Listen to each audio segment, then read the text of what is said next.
Hello all. तो आज हम लोग हमारा नेक्स्ट इंपॉर्टेंट टॉपिक डिस्कस करेंगे, that is emergence of sociology, यानी कि सोशियोलॉजी एक सब्जेक्ट के रूप में कैसे डेवलप हुआ।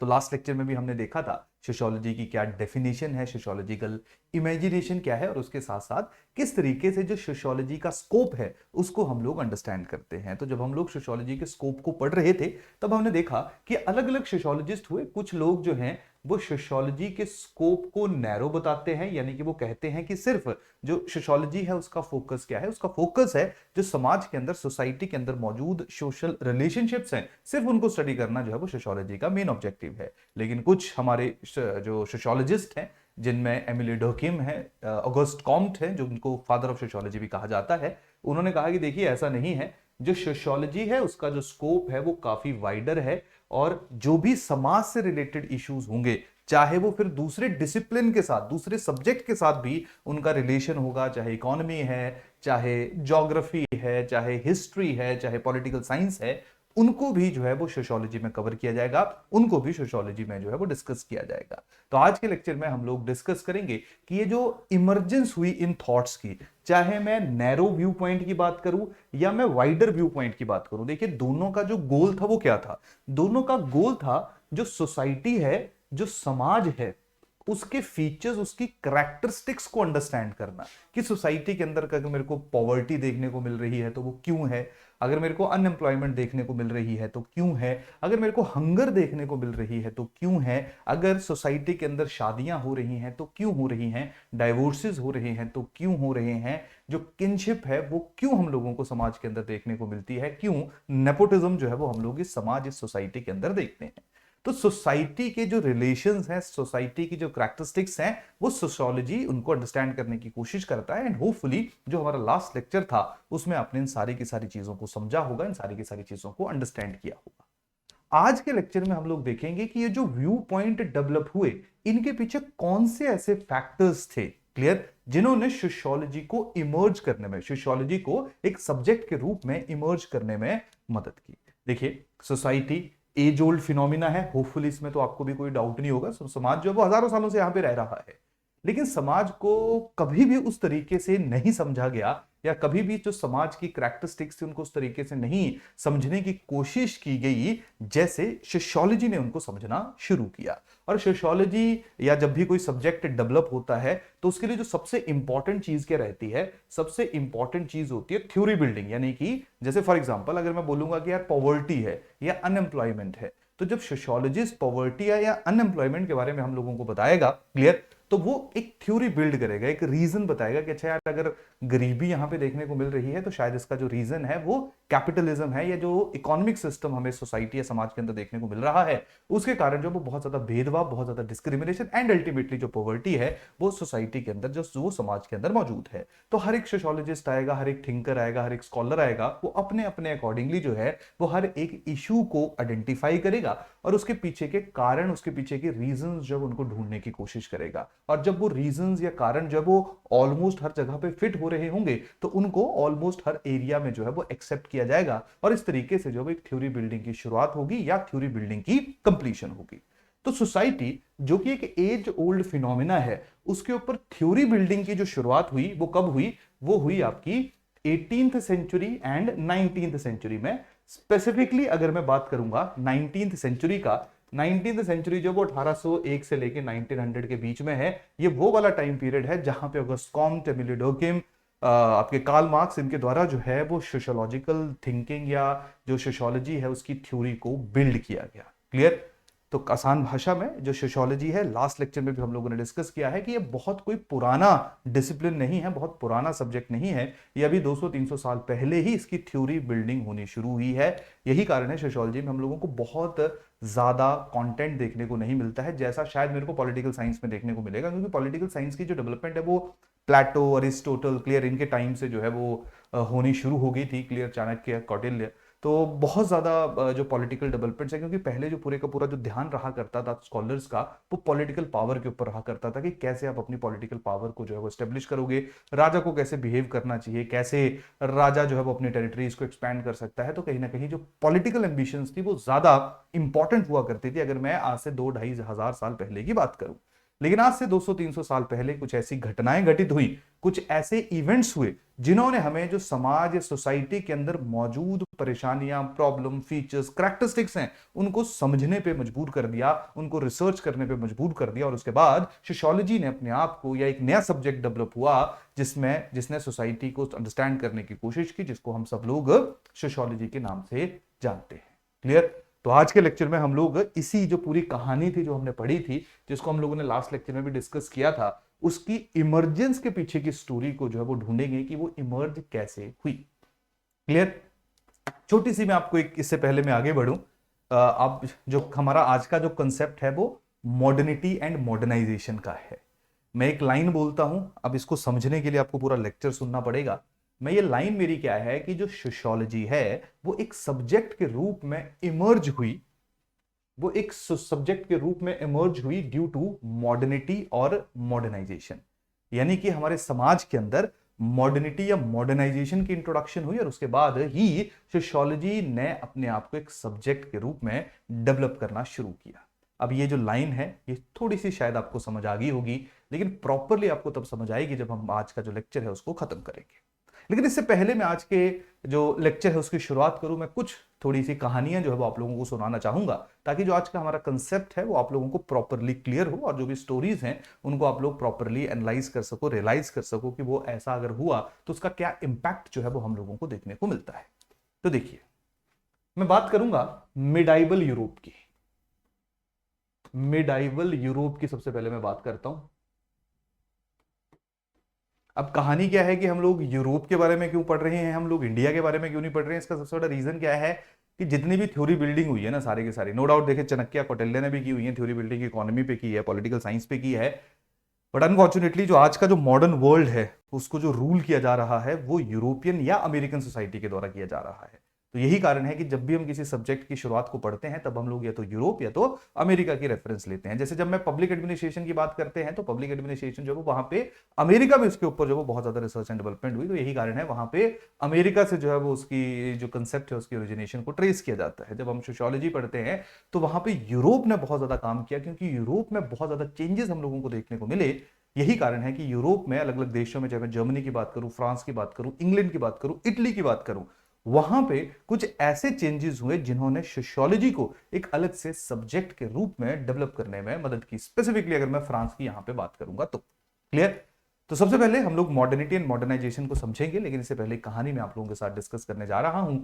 सबसे पहले मैं बात करूंगा मिडाइवल यूरोप की। मिडाइवल यूरोप का मेरा मतलब क्या है, आप ऐसा मान लीजिए कि यूरोप आपका 13th 14th सेंचुरी में कैसा था। अब इंडिया के अंदर जो मिडाइवल टाइम पीरियड है वो बाद में रहता है, वो 17th सेंचुरी तक चलता है, वो अलग बात है, वो क्यों चलता है उसके पीछे भी मैं आपको जवाब दूंगा, लेकिन पहले आप ये समझिए।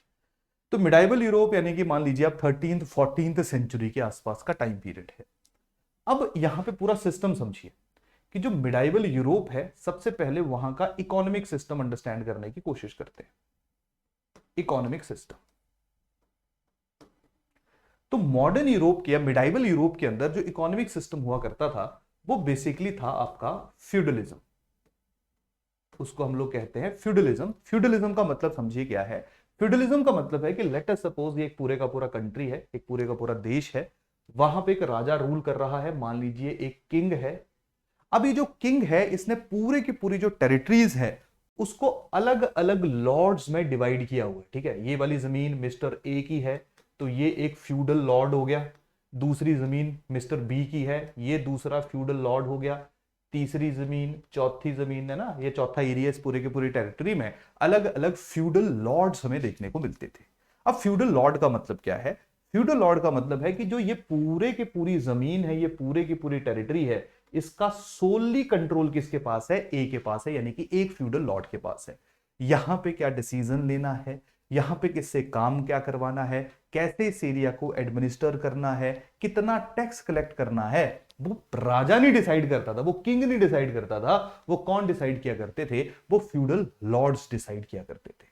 और ये वो वाला टाइम है जहां पे फ्यूडल लॉर्ड्स अपनी जमीनों के ऊपर लोगों से फ्री में काम करवाया करते थे, और उनको जब उनका मन करता था तो कुछ फ्यूडल लॉर्ड्स अच्छे होते थे, वो खाना खिला दिया करते थे, और कुछ फ्यूडल लॉर्ड्स ऐसे थे जिनका जो ध्यान था वो था सिर्फ किस तरीके से वो ज्यादा से ज्यादा पैसा जो है वो एकत्रित कर सके, इकट्ठा कर सके। और वहां पे बहुत ज्यादा लार्ज स्केल के ऊपर डिस्क्रिमिनेशन हम लोगों को समाज के अंदर देखने को मिलती थी, जहां पे फ्यूडल लॉर्ड जो थे, जो उनके खेतों में काम करने वाले लोग थे, जिनको मेनली स्लेव के साथ जो है वो रिलेट किया जा सकता है।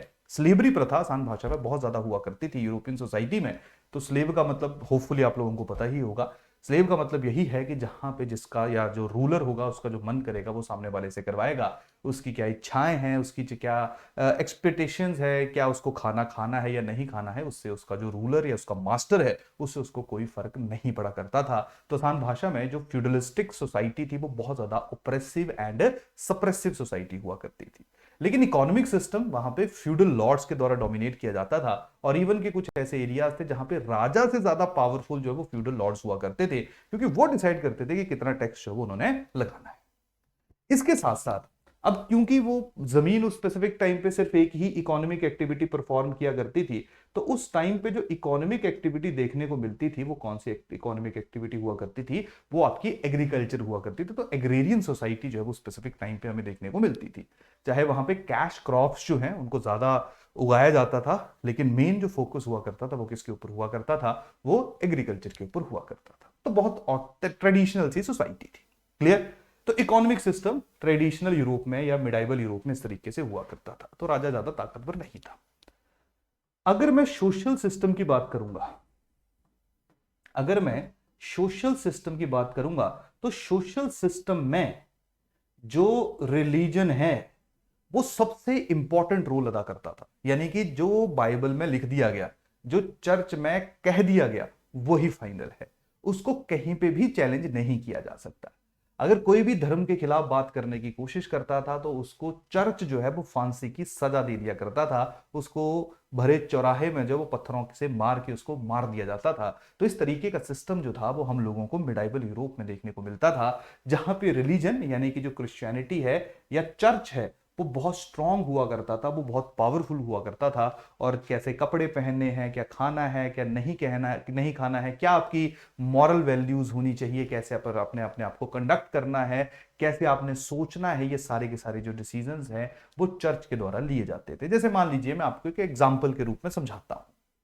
उस स्पेसिफिक टाइम पे बाइबल के अंदर लिखा हुआ है कि जो अर्थ है वो सन या जो सन है वो अर्थ के चारों तरफ चक्कर काटता है।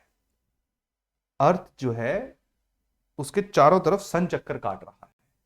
तो अगर आप में से कोई उठ के ऐसा बोले उस जमाने में कि नहीं जी ये तो गलत है, तो फिर आप जो है वो चर्च के दुश्मन हो जाओगे और चर्च जो है वो आपको मारने की कोशिश करेगा, अगर मैं उस स्पेसिफिक टाइम की बात करूंगा।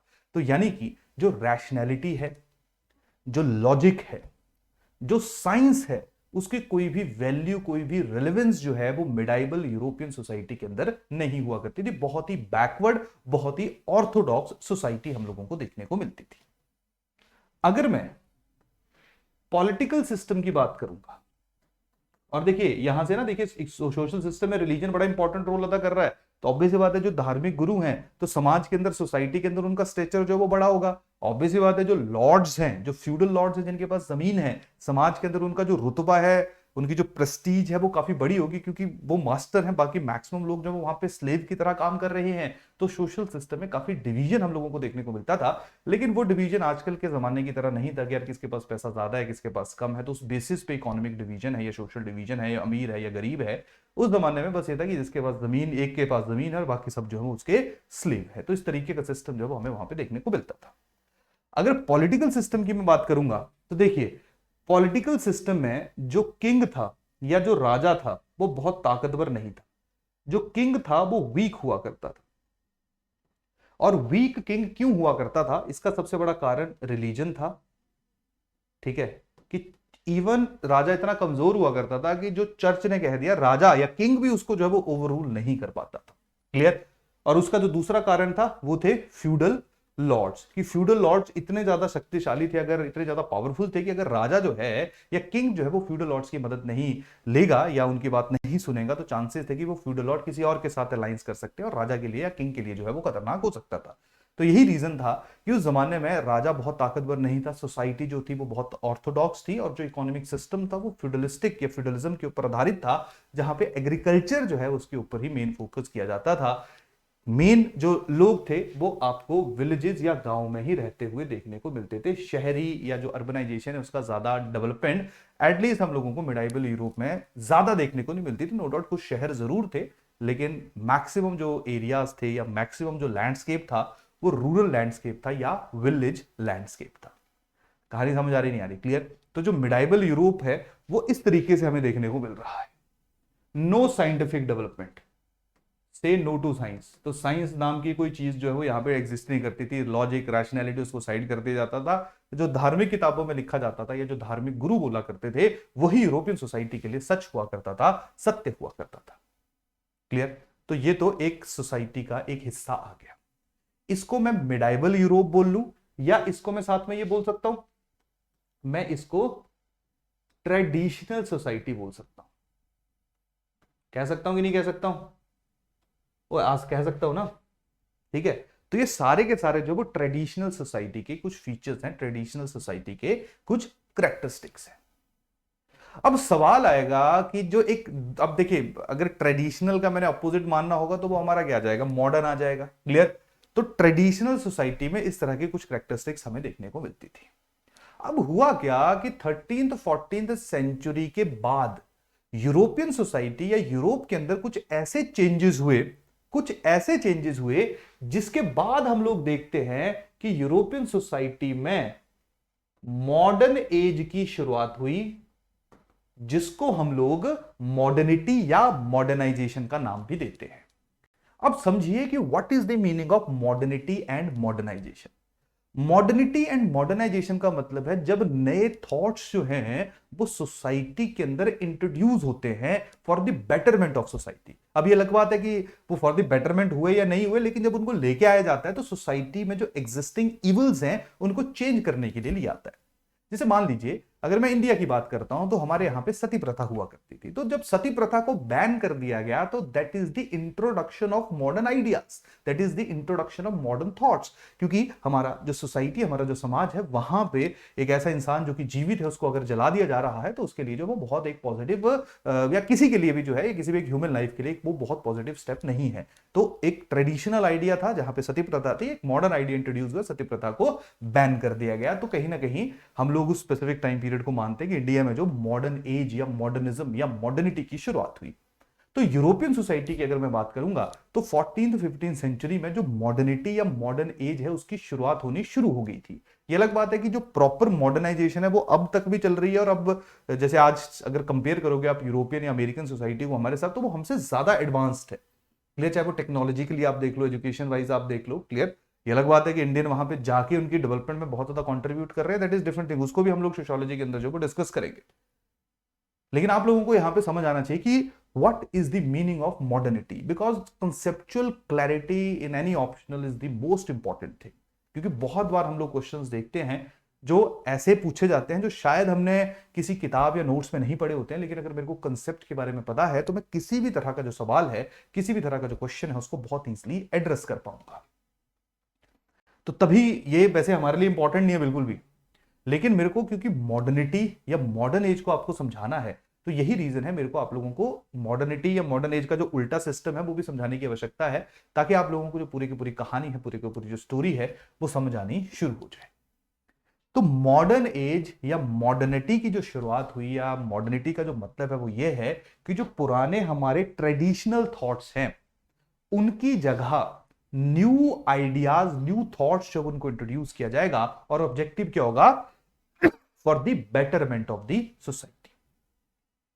जैसे मान लीजिए अगर साइंटिफिक डेवलपमेंट को फोकस नहीं किया जा रहा है तो मॉडर्न एज वो टाइम पीरियड होगा जहां पे साइंस जो है उसको ज्यादा तवज्जो दी जाएगी, जहां पे लॉजिक, रीजनिंग, ऑब्जेक्टिविटी उसको ज्यादा तवज्जो दी जाएगी, जहां पे ह्यूमन लाइफ जो है उसको ज्यादा इंपॉर्टेंस दी जाएगी, जहां पे जो इकोनॉमिक सिस्टम है वो ऐसा नहीं रहेगा कि जमीन के ऊपर आधारित नहीं होगा, क्योंकि जमीन के ऊपर जब फ्यूडलिस्टिक या फ्यूडलिज्म हमें देखने को मिल रहा है तो वहां पे लैंड एक ही इंसान के पास है और वो बाकी लोगों के साथ डिस्क्रिमिनेशन कर रहा है।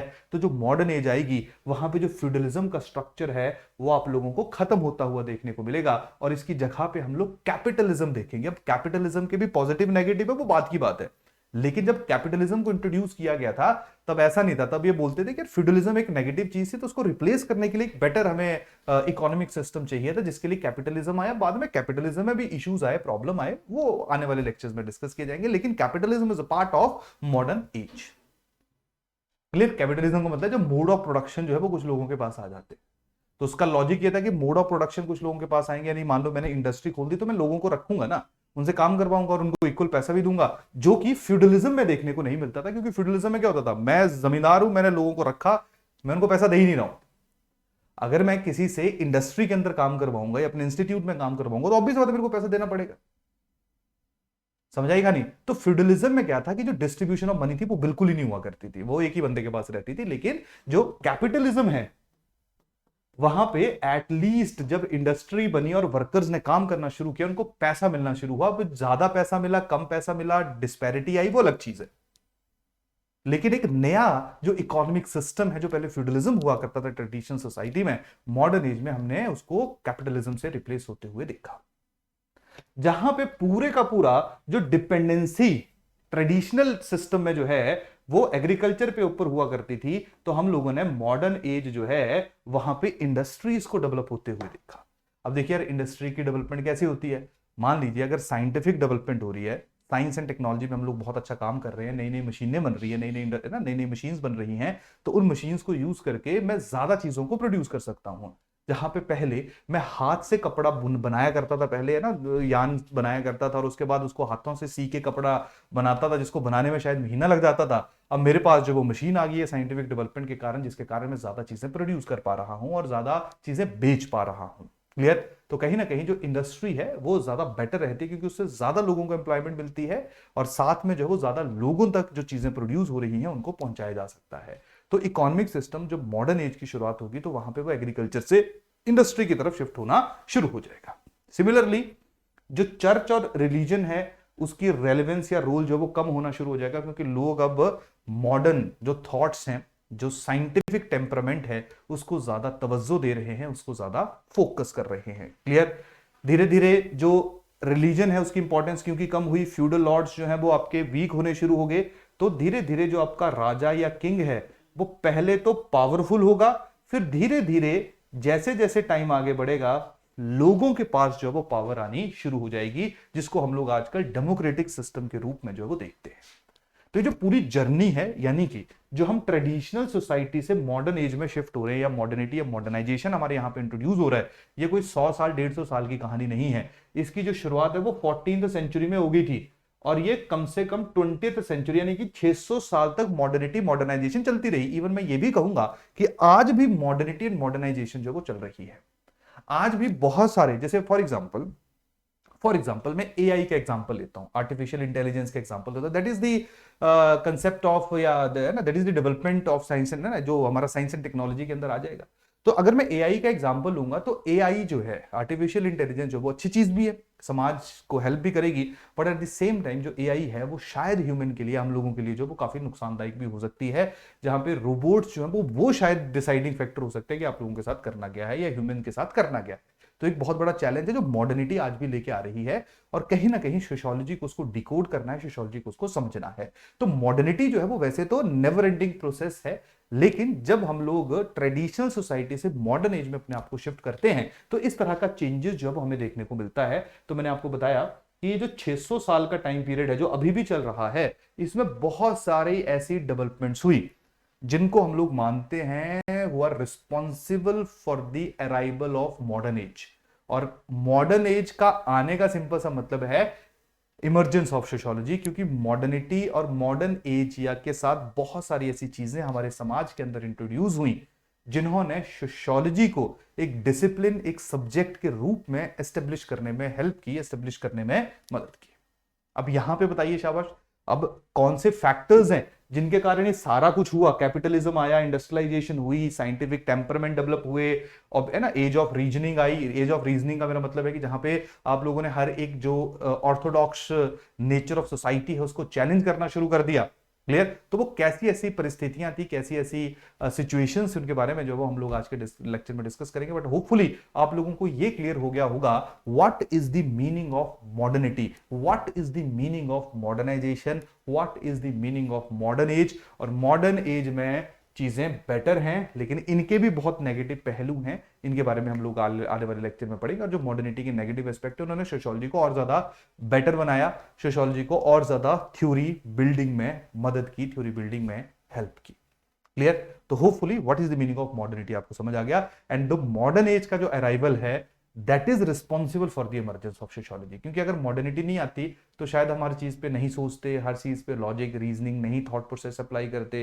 ह्यूमन जो है वो अपनी पोटेंशियल को तोड़ने की कोशिश नहीं करता, वो वैसे रहता जैसा वो ट्रेडिशनल सोसाइटी में है, तो शायद नया सब्जेक्ट नहीं बनता। तो emergence of sociology is equal to arrival of modernity and modernization. उसके बिना बिल्कुल भी ये पॉसिबल नहीं था। समझ आएगा नहीं? तो जब हम लोग बोलते हैं, जब आप लोग हिस्ट्री वगैरह भी पढ़ते हो कि अच्छा जी मॉडर्न इंडिया पढ़ दिया हमने, ये मिडाइवल इंडिया है, ये मॉडर्न इंडिया है, तो मिडाइवल का मतलब होता है Orthodox society, backward India. Modern का मतलब है न्यू सोसाइटी, जहां पे नए थॉट्स आए, नए एजुकेशन सिस्टम आया, है ना, नया पॉलिटिकल सिस्टम आया। पहले थोड़ी ना डेमोक्रेसी हुआ करती थी, वो तो अंग्रेजी लेके आए हैं। तो यही कारण है कि मॉडर्न इंडिया हम तब से पढ़ते हैं जब अंग्रेज यहाँ पे आए, ब्रिटेन यहाँ पे आया। लेकिन यूरोपियन सोसाइटी में जो मॉडर्न एज की शुरुआत मानी जाती है वो 14-15 सेंचुरी में मानी जाती है, जब वहां पे लोगों ने खुद ब खुद जो है वो चेंज इंट्रोड्यूस करने शुरू कर दिए। समझ आ रही कहानी सब लोगों को कि नहीं आ रही? क्लियर? तो hopefully what is the meaning of modernity आप लोगों को समझ आ गया। मॉडर्न एज, मॉडर्निटी, मॉडर्नाइजेशन का मतलब क्या है? ले जी, ये है डेफिनेशन। अब पढ़ो जरा, इजी है क्योंकि याद तो रखना पड़ेगा। Modernity and modernization represent substantial break with the traditional society। अब ट्रेडिशनल सोसाइटी कैसी होती थी वो भी मैंने आपको बता दिया रेफरेंस देके। Modernity is associated with the rational transformation. Irrational transformation नहीं होगी, हमेशा रैशनल ट्रांसफॉर्मेशन होगी। जो ट्रांसफॉर्मेशन ये कंसीडर करेगी कि जो वो हो रही है वो बेटरमेंट फॉर द ह्यूमन हो रही है, ठीक है, ह्यूमन की बेटरमेंट के लिए हो रही है। ये अलग बात है कि बाद में जब वो होगी, जब है ना, जब मान लो कि साइंटिफिक एडवांसमेंट हुई तो अच्छे के लिए हुई थी कि अच्छा मशीनें बढ़िया बनेंगी, मेडिसिन में काम होगा। ये थोड़ी ना पता था कि आप लोग बॉम्ब बनाना भी शुरू कर दोगे। तो बनी तो अच्छी चीज के लिए थी, लेकिन बाद में इंसान जो है उसको मिसयूज कर सकता है। तो rational transformation of social, economic, political and intellectual aspect of the society. तो जो ट्रांसफॉर्मेशन मैंने अभी आपको एग्जांपल्स के रूप में समझाई, वो सारे का सारा जो वो मॉडर्निटी एंड मॉडर्नाइजेशन का जो डेफिनेशन है उसके अंदर इसको इंटीग्रेट किया जा सकता है।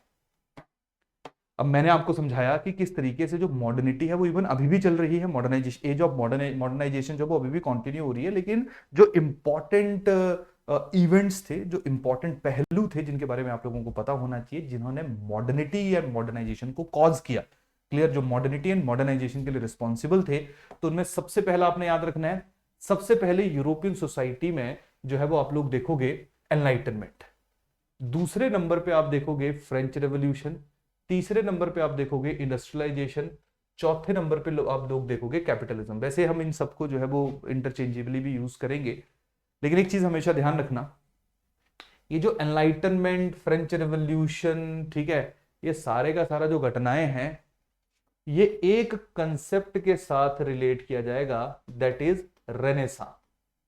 रेनेसां, रेनेसां का मतलब होता है रीबर्थ। अब ये क्या है और कैसे ये सारे के सारे जो इंपॉर्टेंट इवेंट्स हैं जो मॉडर्निटी और मॉडर्नाइजेशन के लिए रिस्पॉन्सिबल हैं वो रेनेसां के साथ रिलेटेड है, उनको भी हम आज के लेक्चर में डिस्कस करेंगे। क्लियर? तो कहीं ना कहीं से तो शुरुआत होनी ही थी, जहां से मॉडर्नाइजेशन की बिगनिंग होगी। तो मॉडर्निटी या मॉडर्नाइजेशन की बिगनिंग जो है वो रेनेसां से होगी, और रेनेसां के कारण हम लोगों को enlightenment, French revolution, industrialization, capitalism, ये सारे के सारे जो प्रोसेसेस हैं, सारे के सारे जो डेवलपमेंट्स हैं, वो हमें हमारे समाज के अंदर या यूरोपियन सोसाइटी के अंदर देखने को मिलेगी। और इनका इंपैक्ट यूरोप के ऊपर तो पड़ा ही पड़ा, इसके साथ साथ इनका जो इंपैक्ट है वो इंडियन यानी कि हमारे समाज या हमारे सोसाइटी के ऊपर भी पड़ा, जिसको हम लोग पेपर 2 के अंदर बखूबी और बहुत ही अच्छे तरीके से कवर करेंगे। क्लियर? तो समझ आई कहानी की नहीं? तो अब एक एक चीज को पढ़ते हैं। तो मॉडर्निटी का मतलब क्या है, क्लियर हो गया? मॉडर्निटी या मॉडर्नाइजेशन के लिए कौन कौन से स्टेप्स हुए या कौन कौन सी डेवलपमेंट्स हुई, renaissance, enlightenment, French revolution, industrialization and capitalism. Clear? तो एक बार चलिए देखते हैं। ये देखो सारा, तो मॉडर्निटी और मॉडर्नाइजेशन में क्या है, साइंटिफिक डेवलपमेंट है, इनोवेशंस हैं, इन्वेंशंस हैं, डिस्कवरीज हैं। डिस्कवरीज का मतलब क्या है कि देखिए, जब मॉडर्निटी आई ना, तो इंसान को सबसे पहले तो ये कॉन्फिडेंस आया कि वो कुछ भी कर सकता है। क्लियर? सबसे पहले तो उसको कॉन्फिडेंस आया कि ही और she can achieve anything. Clear? तो उसने जो है वो जोग्राफिकल डिस्कवरीज करनी शुरू कर दी, शायद जहां पे इंग्लैंड वालों को लगता होगा कि यार अब जो है वो इस ओशियन के आगे जो है वो कुछ भी नहीं है। क्लियर? पानी के आगे कुछ नहीं है। बाद में शायद उन्होंने डिस्कवर किया होगा और फिर वो लोग जो हैं वो इंडिया पहुंच गए होंगे, या वो लोग जो है वो यूएसए पहुंच गए होंगे, या जो American, north America, south America आपके कॉन्टिनेंट है वहां पे पहुंच गए होंगे। तो ह्यूमन जो है वो पहले उसको हमेशा लगता था कि यार अगर पानी को क्रॉस करूंगा तो मैं बस खत्म हो जाएगा, क्योंकि that is the end of the earth. Clear? लेकिन जब ह्यूमन को कॉन्फिडेंस आया, साइंटिफिक डिस्कवरीज करनी शुरू की, तो धीरे धीरे जो है वो उसने इनोवेशंस या जो जोग्राफिकल डिस्कवरीज उनके ऊपर फोकस करना शुरू किया। तो चाहे जोग्राफिकल डिस्कवरीज हो रही हैं, इन्वेंशंस हो रही हैं, स्टीम इंजन बन रहा है। क्लियर? तुम्हारे बाद में एरोप्लेन बन रहे हैं, तुम्हारी ट्रेन्स बन रही हैं, रेल बन रही है। ये सारे के सारे जो है वो तुम्हारे मॉडर्नाइजेशन या मॉडर्निटी के ही इंपॉर्टेंट फीचर्स हैं। दूसरा है इंडस्ट्रियलाइजेशन एंड अर्बनाइजेशन। ये भी मॉडर्निटी का एक इंपॉर्टेंट एस्पेक्ट है। Capitalism, free market, urban mobile population, education बढ़ रहा है, इंट्रोडक्शन ऑफ रैशनैलिटी, जहां पे हर एक चीज को चैलेंज किया जा रहा है, that is also the concept, या that also comes under the concept of modernity. Clear? Science आ गया, declining role of religion, complex division of labour, जहां पे हर एक इंडिविजुअल जो है वो अपना अपना काम अपने अपने एक्सपर्टीज के हिसाब से जो है वो परफॉर्म कर रहा है। पहले ऐसा नहीं होता था, पहले था कि ये जी काम करेगा खेतों में, तो वहां पे कोई ना स्पेसिफिक डिवीजन ऑफ लेबर नहीं हुई करती थी। लेकिन जैसे जैसे साइंटिफिक डेवलपमेंट हुई, मॉडर्न एज आई, तो अब आप देखिए ना, हर एक कोई साइंस का काम कर रहा है या साइंस में रिसर्च कर रहा है, कोई कंप्यूटर में है, कोई इलेक्ट्रॉनिक्स में, तो हर एक इंडिविजुअल जो है वो अपना अपना काम कर रहा है इफेक्टिव एंड एफिशिएंट तरीके से। तो मॉडर्निटी एंड मॉडर्नाइजेशन में ये सारे के सारे जो कंसेप्ट है वो आ जाते हैं। एंड होपफुली अब इनको पढ़ते हुए आपको ये नहीं लग रहा होगा कि आज ये क्यों आ गया। क्लियर? क्योंकि सारे के सारे जो डेवलपमेंट्स हैं वो ट्रेडिशनल सोसाइटी से ब्रेक है, और जो हमने रेनेसां, एनलाइटनमेंट, है ना, इंडस्ट्रियल रेवोल्यूशन, ये सारे के सारे जो कंसेप्ट अभी हम आने वाले लेक्चर्स में पढ़ेंगे, वहां से और ज्यादा आपको क्लियर होगा कि कैसे हमने कैपिटलिज्म शब्द लिखा, या क्यों हम लोगों ने फ्री मार्केट लिखा, क्यों हम लोगों ने एजुकेशन लिखा, क्यों हम लोगों ने अर्बनाइजेशन लिखा। तो जैसे जैसे हम आगे बढ़ेंगे वैसे वैसे चीजें जो है वो आप लोगों को और ज्यादा क्लियर होनी शुरू हो जाएगी। क्लियर? तो चलिए सबसे पहले जो हमारा टॉपिक है उसकी हम लोग शुरुआत करते हैं, दैट इज दी रेनेसां। तो रेनेसां के बारे में मैंने आप लोगों को बताया, रेनेसां का मतलब क्या है, रीबर्थ। अब सवाल यहां पे आएगा कि इसको रीबर्थ क्यों कहा जा रहा है। देखिए, रीबर्थ का मतलब तो यही होता है ना कि ऐसी चीज जो पहले एग्जिस्ट करती हो उसका पुनर्जन्म हुआ हो। तो अगर कोई पहली बार ही जन्म ले रही है तो उसको थोड़ा रीबर्थ कहा जाएगा।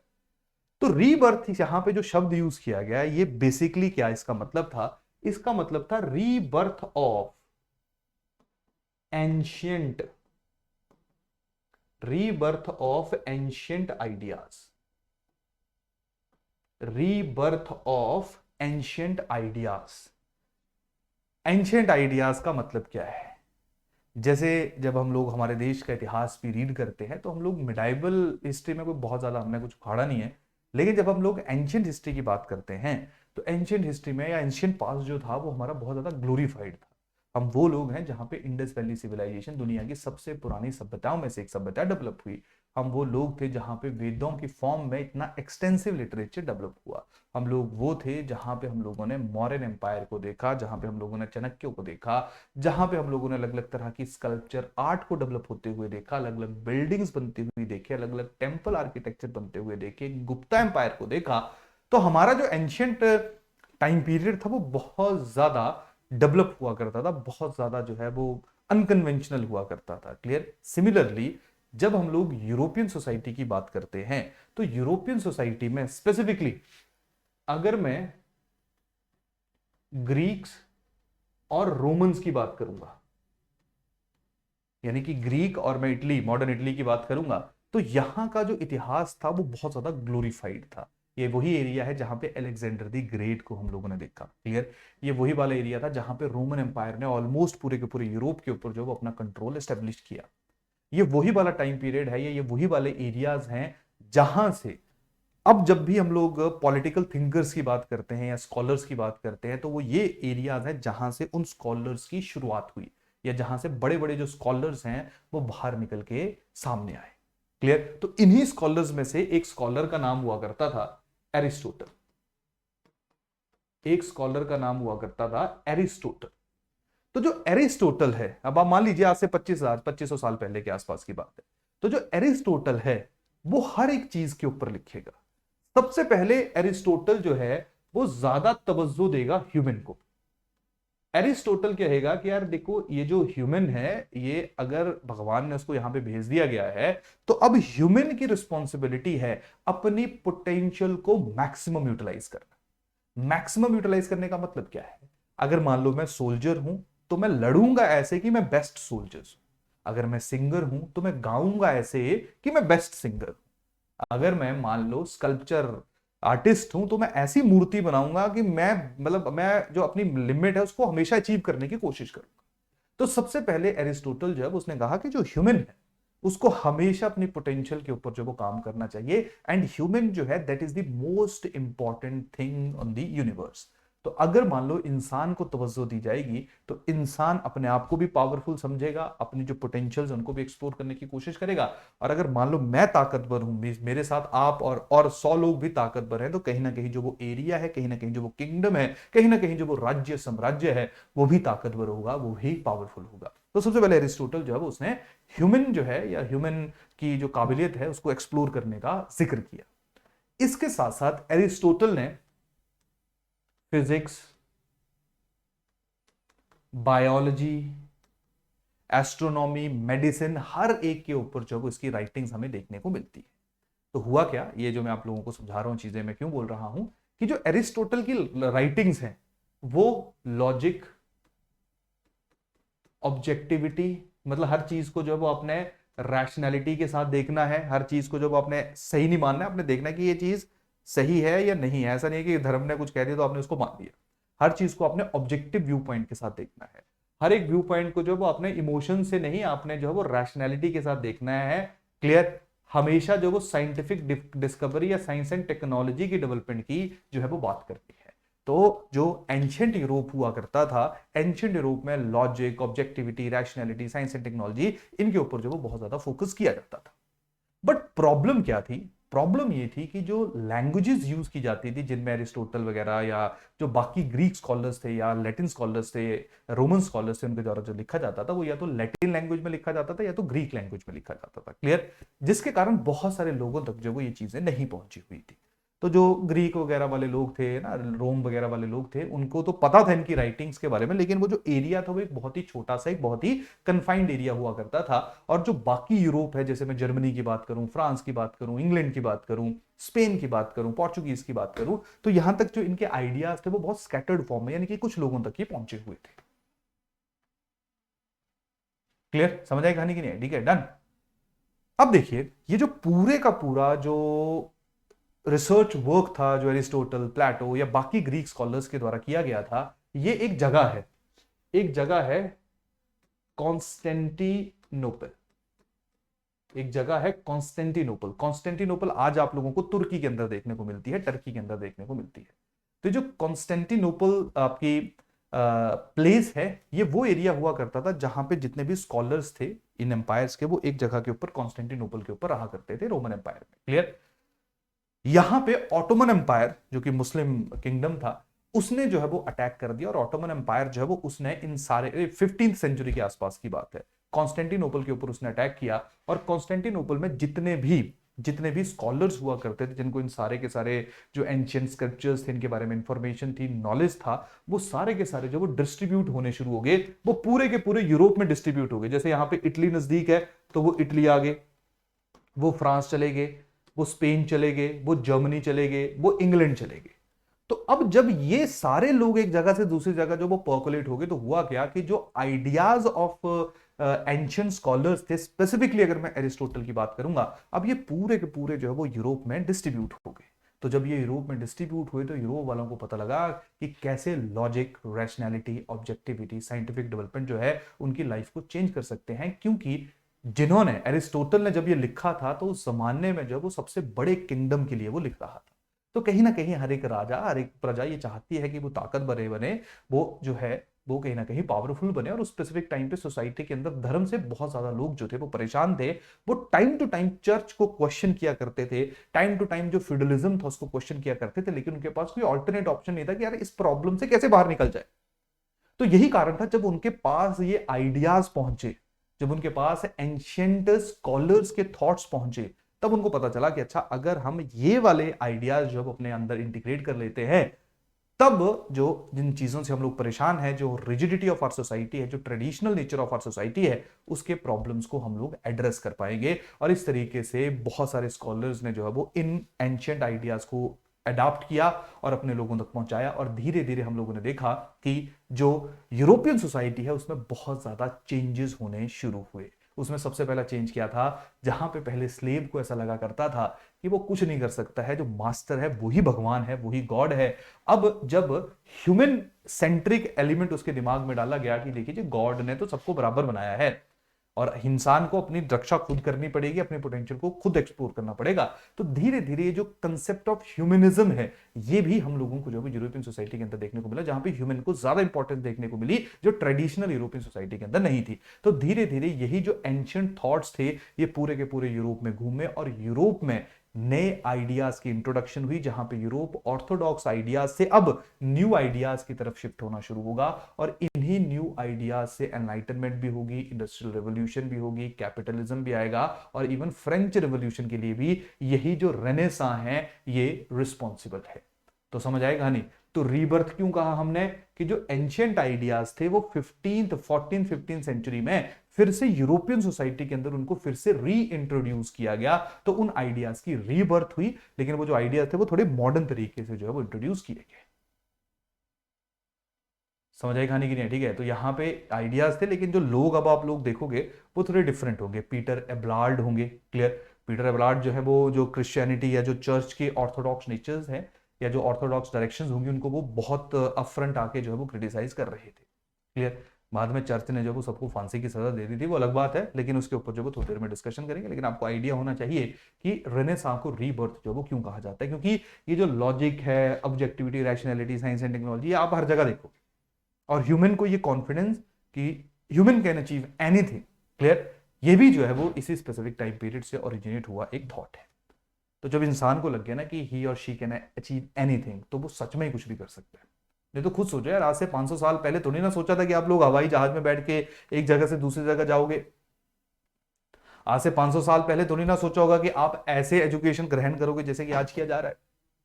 तो ये ह्यूमन ने जब अपनी पोटेंशियल को एक्सप्लोर किया, तब उसने देखो हर चीज को ऑलमोस्ट अचीव कर लिया हुआ है। अब तो ह्यूमन ये भी कोशिश कर रहा है कि कैसे जो मर चुका है उसको जीवित रखा जाए या उसको जीवित किया जाए। तो ह्यूमन जो है वो आज भी जो अपनी पोटेंशियल को एक्सप्लोर करने की कोशिश कर रहा है, ये कोई नए थॉट्स नहीं है, ये एंशिएंट थॉट्स है, क्लियर। लेकिन उनको रिवाइव जो हुए वो सारे वो कहां पे हुए, यूरोपियन सोसाइटी में हुए, जिसके कारण हम लोग जो है वो रेनेसां की शुरुआत मानते हैं। और इसी रेनेसां में बहुत ज्यादा डेवलपमेंट्स होंगी, जिनके बारे में हम धीरे धीरे डिस्कस करेंगे। तो समझ आई कहानी की नहीं? What is the meaning of renaissance? तो रेनेसां से क्या हुआ कि एग्जिस्टिंग जो समाज था वहां पे अब ह्यूमन ने अपने पोटेंशियल को एक्सप्लोर करना शुरू किया। जहां पे वो सोचता था कि यहाँ पे पानी है, समुद्र है, तो इसका मतलब है कि आगे जमीन नहीं है, that is the end of the earth. अब वहां पे उसने चैलेंज किया, अब उसने धीरे धीरे उस पानी को क्रॉस करना शुरू किया और उसने देखा कि वहां पे नॉर्थ अमेरिका है, साउथ अमेरिका है, कुछ लोगों ने देखा कि इंडिया भी है। क्योंकि देखिए जो लैंड लॉक्ड नेशंस हैं उनका तो कोई प्रॉब्लम नहीं, जैसे यूरोप है ना, एशिया के साथ जुड़ा हुआ है, तो पुराने कनेक्शन हुआ करते थे। लेकिन नॉर्थ अमेरिका और साउथ अमेरिका पता नहीं था पहले किसी, क्लियर। तो ये ज्योग्राफिकल डिस्कवरीज होनी शुरू हुई, नए नए इंस्ट्रूमेंट्स बनने शुरू हुए, जिन बड़े नए नए इंस्ट्रूमेंट्स बने, जिसके कारण इंडस्ट्रियल रिवोल्यूशन हुई। इंडस्ट्रियल रिवोल्यूशन का मतलब है जहां पे पहले सामान कम बना करता था, अब सामान जो वो बहुत ज्यादा बनना शुरू हो गया, क्योंकि आपने मशीन्स की सहायता लेनी शुरू कर दी, क्लियर। जब इंडस्ट्रियल रिवोल्यूशन हुई तो जो इंडस्ट्री वाले लोग थे, कुछ लोगों के पास ज्यादा पैसा आना शुरू हो गया, ठीक है, कुछ लोग बेचारे गरीब रह गए। तो वहां पे कैपिटलिस्टिक सोसाइटी बननी शुरू होगी, जहां पे रिच और पुअर के बीच में बहुत ज्यादा गैप हो गया। तो सोचा थोड़ी था ना इंडस्ट्रियल रेवोल्यूशन ने कि यार उनका सोच तो यही था कि यार कैसे हम लोग ज्यादा से ज्यादा चीजों को प्रोड्यूस करें ताकि जो पॉपुलेशन इंक्रीज हो रही है उस पॉपुलेशन की जो नीड्स है उनको सेटिस्फाई किया जा सके। तो थॉट्स तो अच्छे थे, लेकिन क्या हुआ, जब पैसा कमाया गया तो कुछ लोगों ने अपने पास रख लिया पैसा, और मैक्सिमम लोग जो है वहां पे गरीब होने शुरू हो गए, जो कहीं ना कहीं नेगेटिव साइड ऑफ रेनेसां या नेगेटिव साइड ऑफ जो डेवलपमेंट हुई या नेगेटिव साइड ऑफ मॉडर्निटी जो है वो हम लोगों को देखने को मिलती है। तो हर एक पहलू के दो अलग, या हर एक सिक्के के दो अलग अलग पहलू होते हैं, और हम लोगों को पूरे डायमेंशंस को जो वो सोच के ही आगे बढ़ना होता है। लेकिन होपफुली आप लोगों को जो है वो रेनेसां के बारे में थोड़ा सा आइडिया लगा होगा कि what is the meaning of renaissance, इसको हम रीबर्थ वर्ड जो है ये वो क्यों यूज करते हैं। क्लियर? तो रेनेसां के जो रीजंस थे, रेनेसां के जो रिस्पॉन्सिबल फैक्टर्स थे, उनमें जो सबसे पहला फैक्टर है वो ये दो लोग हैं, पीटर एबराल्ड हैं और दूसरे जो हैं वो रोजर बेकन हैं। पीटर एबराल्ड और रोजर बेकन की अगर मैं बात करूंगा तो इन्होंने, इवन हम बोलते हैं कि रेनेसां जो 14-15 सेंचुरी में शुरू हुआ, इन्होंने उससे 200-300 साल पहले ही जो चर्च है, जो क्रिश्चियनिटी है, उनके अंदर जो डॉगमास हैं, जो ऑर्थोडॉक्स नेचर है, जहां पे कहा जा रहा है कि भगवान जो है वो सब कुछ है, जो मिस्ट्रीज हैं बाइबल की, उनको चैलेंज करना शुरू कर दिया। क्लियर? इन्होंने जब उसको चैलेंज करना शुरू कर दिया, जैसे अगर मैं रोजर बेकन की बात करूंगा तो रोजर बेकन ने स्पेसिफिक टाइम पे कहा यार कि ह्यूमन जो है वो इतना ज्यादा स्ट्रांग है, इतना ज्यादा पावरफुल है कि कुछ जमाने में शायद वो पहिए से अपने आप चलने वाली गाड़ियां बनाएगा, शायद वो किसी जमाने में एक ऐसी उड़न तश्तरी बनाएगा जो एक जगह से दूसरी जगह उड़ रही होगी, जो आजकल हम लोगों को एरोप्लेन के रूप में देखने को मिलता है। तो ये आज से 800-900 साल पहले जो इन चीजों की प्रोडिक्शन की जा चुकी थी। तो पीटर एबराल्ड और रोजर बैकन जो है ये रेनेसां, क्योंकि देखिए पढ़े लिखे लोग थे, तो जैसे रोजर बैकन की मैं बात करूंगा तो एरिस्टोटल के जो आइडियाज थे उनसे काफी ज्यादा प्रभावित थे, उनसे जो है वो काफी ज्यादा इन्फ्लुएंस थे, but at the same time ये एरिस्टोटल को क्रिटिसाइज भी किया करते थे, क्योंकि उनके अकॉर्डिंगली एरिस्टोटल जो आज से 1000-1500 साल पहले था उस स्पेसिफिक टाइम से, उसके आइडियाज को अगर आज हम एज इट इज इंप्लीमेंट कर दोगे तो फिर तुमने क्या प्रोग्रेशन किया, आप उनको रीजिए लेकिन उनको with the passage of time evolve भी करिए। ये वो लोग हैं जिनको बाद में चर्च ने जो है वो फांसी की सजा दे दी थी और दोनों को जो है वो मार दिया था। लेकिन इन्होंने सबसे पहले जो वो रेनेसां की, कहीं ना कहीं रेनेसां की जो एक्चुअल बिगिनिंग है उससे पहले भी रेनेसां के लिए जो वो आवाज उठानी शुरू कर दी थी। जो रियल शुरुआत हुई रेनेसां की, जो हम लोग 15-16 सेंचुरी का जिक्र करते हैं, वो बेसिकली फॉल ऑफ कॉन्स्टेंटिनोपल है 1453 में। इसकी कहानी जो वो मैंने आपको बता दी कि किस तरीके से जो ग्रीक स्कॉलर्स थे या रोम जो लेटिन स्कॉलर्स थे वो अलग अलग जगहों के ऊपर जो है वो डिस्ट्रीब्यूट हो गए। अब देखिए जब वो अलग अलग जगहों के ऊपर डिस्ट्रीब्यूट होंगे ना, तो जैसे क्या हुआ, कुछ लोग इटली चले गए, ठीक है जी, कुछ लोग जो है वो आपके जर्मनी पहुंच गए, कुछ लोग फ्रांस चले गए, मैक्सिमम लोग जो है वो हम लोगों को इटली में देखने को मिलेंगे। और इटली में ना एक फ्लोरेंस के अंदर मिडिची फैमिली हुआ करती थी, बहुत बड़े बिजनेसमैन थे, बैंकर्स हुआ करते थे उस जमाने के। तो उन्होंने भी जो रेनेसां का पीरियड है उसमें काफी ज्यादा मदद की, काफी ज्यादा हेल्प की। स्पेसिफिकली जब मैंने आपको बताया था ना कि ह्यूमन कैन अचीव एनीथिंग, तो उस टाइम पे जो आपने शायद लियोनार्डो डिविंची का नाम सुना होगा, क्लियर, तो वो बेसिकली इन्हीं के द्वारा जो है वो जो मेडिची फैमिली है उसी के द्वारा जो उनको पैसा दिया जा रहा था। तो उस टाइम पे जो आर्टिस्ट थे वो भी बहुत ज्यादा फ्लरिश हुए, बहुत ज्यादा डेवलप हुए, क्योंकि जब मैं ह्यूमनिज्म या ये बात कर रहा हूं कि ह्यूमन है ना शुड अचीव एवरीथिंग, जो वो सोचता है, तो कहीं ना कहीं उस सोच को सपोर्ट करने के लिए भी जो वो पैसों की जरूरत होगी। तो राजाओं ने भी सपोर्ट किया, कुछ पोप, प्रोग्रेसिव पोप आए, पोप मतलब जो रिलीजियस लीडर ऑफ क्रिश्चियनिटी है, उन्होंने भी जो है वो नए थॉट्स, नए आइडियाज को, लॉजिक, रैशनैलिटी को जो है वो एक्सेप्ट किया। क्लियर? और उसके साथ साथ बहुत सारे ऐसे बिजनेसमैन थे जिन्होंने भी जो रेनेसां है इसको स्पॉन्सर किया, इसको पैसा दिया, तभी तो चेंजेस आए। क्योंकि रेनेसां का इंपैक्ट हम लोग बहुत ज्यादा देखते हैं, क्योंकि देखिए जब पुराना टाइम, एंशिएंट टाइम की अगर मैं बात करूंगा, तो अगर तब साइंस की बात हो रही है तो अब यूरोप में भी साइंस की बात होनी शुरू होगी। अगर वहां पे आर्किटेक्चर अच्छा बन रहा है तो यूरोप में भी मॉडर्न आर्किटेक्चर अब बनना शुरू हो गया, क्योंकि कहीं ना कहीं इन्फ्लुएंस्ड है। और एंशिएंट टाइम पे बहुत बड़ी आर्किटेक्चर बना करता था। उस जमाने में अगर स्कल्पचर अच्छे बनते थे, मूर्तियां अच्छी बनती थी, पेंटिंग अच्छी बनती थी, तो जो मॉडर्न टाइम है वहां पे भी अच्छी मूर्तियां, पेंटिंग जो वो बननी शुरू होगी। लेकिन उसके लिए सपोर्ट तो चाहिए, और उससे सपोर्ट चाहिए जिसके पास पैसा है। तो बहुत सारे बिजनेसमैन, राजा आए, उन्होंने जो है इस पूरी प्रोसेस को या पूरा जो रेनेसां की एज है उसको सपोर्ट किया, जिसके कारण जो हम लोग देखते हैं कि यूरोपियन सोसाइटी में इन 200-300 साल में बहुत ज्यादा चेंजेस हुए। क्लियर? सबसे बड़ी बात क्या थी यहां पे, introduction of printing press. Printing press जो है उसकी इंट्रोडक्शन होगी, जिससे जो आइडियाज थे उनको एक जगह से दूसरी जगह पहुंचाना बहुत आसान हो गया। पहले क्या हुआ करता था कि मान लीजिए अगर आपने कोई किताब पढ़नी है ना, तो मैं लिखूंगा, एक किताब मैंने लिख दी, मैंने बेच दी, मैंने फिर लिखी, फिर बेच दी, फिर लिखी, फिर बेच दी, उसमें टाइम बहुत ज्यादा लगा करता था। लेकिन जैसे प्रिंटिंग प्रेस आई तो प्रिंटिंग प्रेस से जो मेरे थॉट्स हैं या एरिस्टोटल के थॉट्स है या किसी भी स्कॉलर के थॉट्स है, उनको लोगों तक पहुंचाना जो है वो बहुत ज्यादा आसान हो गया, जिससे जो रेनेसा है या जो जो जो एज ऑफ रीबर्थ जिसको हम लोग कंसीडर करते हैं, वो बहुत जल्दी स्प्रेड होनी शुरू होगी। और जो ट्रेडिशनल सोसाइटी थी उसके अगेंस्ट जब लोग लिख रहे थे तो ज्यादा लोगों तक उनके व्यू पॉइंट जो वो पहुंचे, जो पहले नहीं हुआ करता था। जैसे जर्मनी में गुटेनबर्ग करके एक इंसान थे जिनके द्वारा जो है वो सबसे पहले प्रेस जो है वो उसको शुरू किया गया। उसके बाद हम लोग जर्मनी के बाद फ्रांस, इटली, इंग्लैंड, यहाँ पे भी जो है वो प्रेस की डेवलपमेंट देखते हैं। क्लियर। प्रोग्रेसिव पोप हो गए, क्रूसेड्स होंगी। क्रूसेड जब वो बेसिकली वो थे जो कहीं ना कहीं जो क्रिश्चियन रिलीजन जब उसको प्रोटेक्ट करने के लिए जब वो जाया करते थे, तो वो भी या उन्होंने भी जो है वो बहुत इंपॉर्टेंट रोल अदा किया रेनेसां टाइम पीरियड में, क्योंकि वो अलग अलग कल्चर से, जैसे मान लो वो अरब वाले एरिया में गए तो वहां पे उनको अरब कल्चर के बारे में पता लगा, तो उनको लगा कि यार जो वो सोच रहे हैं, जो उनकी थॉट प्रोसेस है, उससे काफी डिफरेंट लोग जो वो वहां पे रह रहे हैं। तो कहीं ना कहीं वो जो एक्सपोजर क्रूसेड्स को मिला, वो भी रेनेसां के लिए जो वो बहुत ज्यादा रिस्पॉन्सिबल है। इसके साथ साथ सबसे इंपॉर्टेंट चीज क्या थी, जैसे मैंने बताया कि पहले ग्रीक या लैटिन भाषा जो है वो उसी में लिटरेचर लिखा जाता था। अब धीरे धीरे जो है वो जो लोकल भाषाएं हैं, लोकल लैंग्वेजेस हैं, जैसे मैं इटालियन की बात करूंगा, जर्मन की बात करूंगा, फ्रेंच की बात करूंगा, इन लैंग्वेजेस की डेवलपमेंट भी होनी शुरू हुई ताकि वो हर एक इंसान तक थॉट प्रोसेस जो है उसको पहुंचाया जा सके।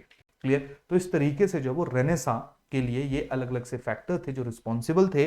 और रेनेसां का जो इंपैक्ट है वो क्या हुआ, सबसे पहले इंट्रोडक्शन ऑफ ह्यूमनिज्म, समझ आ गया। ह्यूमनिज्म का मतलब है कि अब पहले रिलीजन मेन फोकस होता था, पहले ह्यूमनिज्म यानी कि ह्यूमन को ज्यादा इंपॉर्टेंस नहीं जाती थी कि वो क्या सोच रहा है, वो क्या कर रहा है, उसकी क्या प्रॉब्लम है। पहले बस ये कहा जाता था कि religion is the most important thing, और जो रिलीजन में लिख दिया गया, रिलीजन ने कह दिया, that is the utmost truth. Clear. Rational spirit की इंट्रोडक्शन हुई, लिटरेचर डेवलप होने शुरू हो गई। जैसे मैंने आपको बताया एक दांते करके हुआ करते थे, उन्होंने जो है वो लिटरेचर जो है वो डेवलप करना शुरू कर दिया। इसके अलावा बाकी जगहों के ऊपर फ्रेंच, इंग्लिश, अलग अलग लैंग्वेजेस में, जर्मन, इटालियन, इन लैंग्वेजेस में भी हम लोग जो है वो लिटरेचर देख रहे हैं।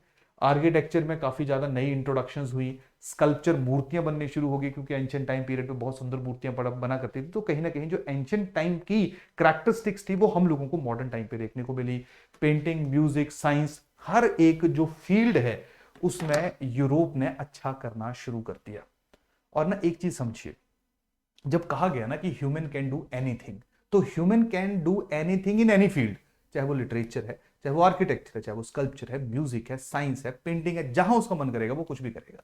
और यही कारण है कि यूरोप में जब मॉडर्निटी आई, तो मॉडर्निटी कहीं ना कहीं जो है उसकी शुरुआत जो रेनेसां से हुई। रेनेसां अपने जो थॉट्स, अपने जो आइडियाज है वो कहां से डिराइव करता है, वो अपने आइडियाज जो है वो अपने एंशियंट टाइम पीरियड से जो है वो डिराइव करता है। क्लियर। तो रेनेसां में ये सारे के सारे जो फीचर्स हैं वो हम लोगों को यूरोपियन सोसाइटी के अंदर देखने को मिले, और कहीं ना कहीं यही जो है वो शुरुआत है किसकी, मॉडर्निटी की। और धीरे धीरे इसी से ही एनलाइटनमेंट होगी, इसी से ही जो है वो आप लोग इंडस्ट्रियल रेवोल्यूशन देखोगे, इसी से ही जो है वो आज जो इतने हर एक फील्ड में जो यूरोपियन आ गए हैं, वो कहीं ना कहीं यही स्पेसिफिक इवेंट था जो टर्निंग पॉइंट था, जिसके कारण हम लोग यूरोप को वहां पे देख रहे हैं, ये अमेरिकन सोसाइटी, क्योंकि हम अगेन अमेरिका भी बनाया तो उन्हीं लोगों ने जो यूरोप से वहां पे गए थे। तो उन जो है ना जो मॉडर्न टाइम पे वो इतने ज्यादा फ्लरिश कर रहे हैं, उसका कहीं ना कहीं जो शुरुआत है वो आज से 300-400 साल पहले जो है वो हो चुकी थी। क्लियर। यहां तक कहानी सबको समझ आ गई। डन। तो रेनेसां में ये चीजें हमने देखी। एक दो फैक्ट और देख लेते हैं। देखिए, तो मैंने बताया जैसे लिटरेचर की मैं बात करूंगा तो आप लोग सब ध्यान रखना, इटालियन थे डांटे, ठीक है जी। इन्होंने जो वो एक डिवाइन कॉमेडी लिखी थी, इससे पहले लैटिन में लिखी जाती थी, इन्होंने जो वो इटालियन में लिखी हुई है। क्लियर। इंग्लैंड में थॉमस मोर हैं जिनके द्वारा जो वो यूटोपिया लिखी गई 1551 में। क्लियर। इसके साथ साथ मार्टिन लूथर जो है, मार्टिन लूथर की इन्होंने जो वो बाइबल को जर्मन भाषा में जो है वो कन्वर्ट किया। क्लियर।